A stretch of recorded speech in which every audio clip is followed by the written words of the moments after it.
Morning, Steve Free in Chicago. Happy Friday. It's snowing here in Chicago. The weatherman does promise better weather starting next week. As far as the markets are concerned, you've got kind of a mixed trade with beans down a little bit, corn also up a little bit, wheat down a little bit.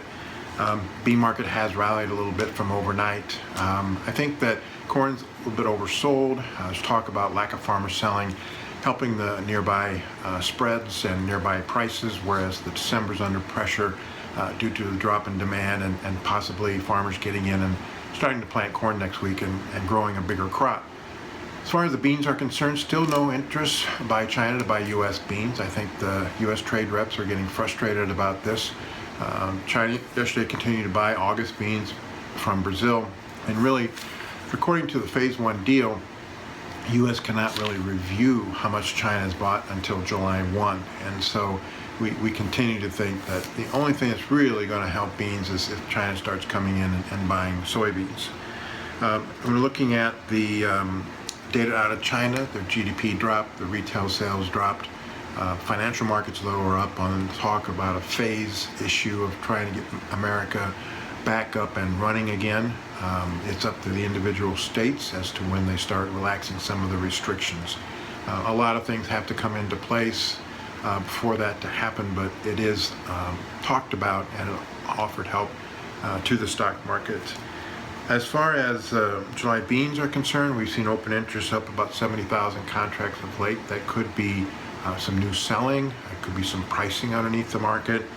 We think that support's at 845, resistance is 869.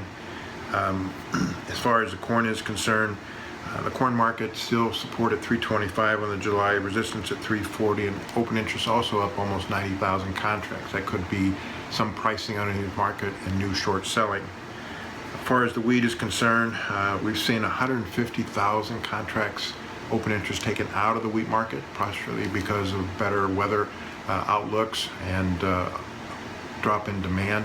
It looks like Europe and at least the southern Russia should see normal rains in the month of May, which could offer some resistance to the market. You've got support right now at $5 in Chicago July wheat, resistance at 540. So all in all, I think that we still are dealing with the lower demand because of the virus worldwide, both on the energy side, on the food side, and even on the feed side. And so we need to get that under control before we get back to normal.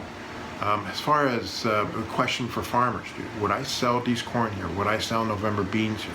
Would I sell July wheat here? It still looks like yes, if we have normal weather. The models suggest that we could trade below 280 on D's corn by the fall if we have good crops.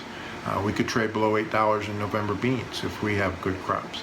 And July wheat probably will continue to follow corn lower if the Black Sea gets rains and if the U.S. crops are okay. As always, these are my thoughts and not those of ADM Investor Services. Have a safe and profitable day and have a good weekend. Thanks. Bye.